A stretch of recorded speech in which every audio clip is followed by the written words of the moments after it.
अरुणाचल प्रदेश की चोटी को भारत ने दिया नाम। भड़का चीन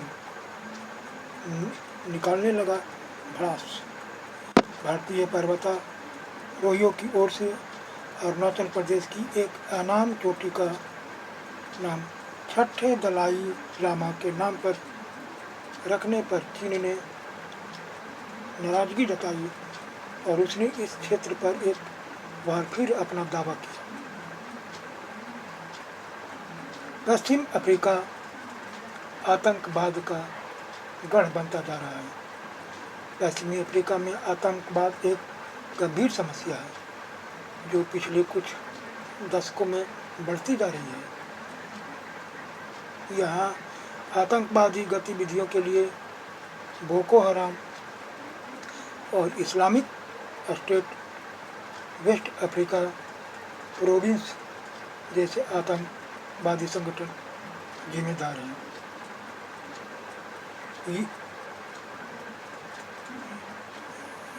ये संगठन विशेष रूप से नाइजीरिया, नाइजर, चाड और कैमरून जैसे देशों में सक्रिय हैं। इनके अलावा al Qaeda, in the Islamic Maghreb और जमात नुसरत अल इस्लाम वल मुस्लिमीन जैसे समूह माली, बुर्किना फासो और पड़ोसी देश में सक्रिय हैं। सिंगापुर की सफलता का श्रेय एमपीएच मोरिटोक्रेसी, प्रैग्मेटिज्म और ईमानदारी को देते हैं।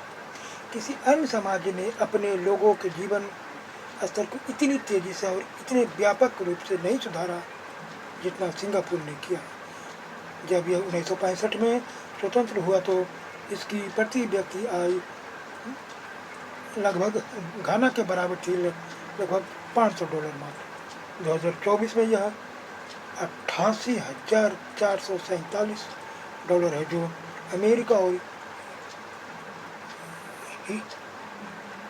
यूके से ज़्यादा है। इसका राज है एमपीएच मेरिटोक्रेसी, व्यावहारिकता और ईमानदारी। मेरिटोक्रेसी का मतलब है कि योग्यता के आधार पर चयन। प्रैग्मेटिज्म का मतलब है कि व्यवहारिक होना और दूसरों से सीखना। ईमानदारी का मतलब है कि भ्रष्टाचार से मुक्त होना। विदेश में भी वंदे भारत का जलवा। कनाडा समेत कई देशों में भारी मांग, तेजस के बाद दूसरी बड़ी उपलब्धि। वंदे भारत में यो तो बहुत सारी खूबियाँ हैं, मगर इसकी कम लागत आकर्षण का सबसे बड़ा कारण है। दूसरे देशों में निर्मित ऐसी ट्रेनों की कीमत 160 से 180 करोड़ रुपया के आसपास है, जबकि वंदे भारत ट्रेन हमारे यहाँ 120 से 130 करोड़ रुपये तक में आ जाती है। कनाडा, चिली, मलेशिया जैसे देशों ने भारत से वंदे भारत ट्रेनों की आयात में रुचि दिखाई है। यह रफ्तार पकड़ने के मामले में जापान के बुलेट ट्रेन से भी कम समय लेती है। वंदे भारत को 0 से 100 किलोमीटर प्रति घंटा तक पहुंचने में सिर्फ 52 सेकंड लगते हैं, जबकि जापान के बुलेट ट्रेन को 0 से 100 किलोमीटर प्रति घंटा की रफ्तार पकड़ने में 54 सेकंड का समय लगता है। भारतीय रेलवे पर्याप्त संख्या में वंदे भारत ट्रेनों को बढ़ाने की दिशा में जहां काम कर रहा है, वहीं ट्रैक नेटवर्क का भी विस्तार कर रहा है। बीते 10 वर्षों में 31,000 किलोमीटर से अधिक ट्रैक जोड़े गए हैं और 40,000 किलोमीटर अतिरिक्त ट्रैक जोड़ने का लक्ष्य है।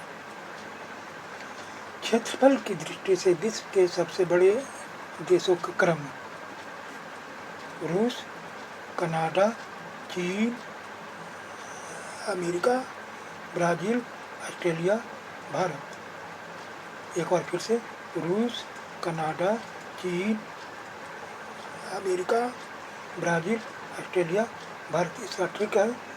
रुक, चीन, अब, आ, भारत।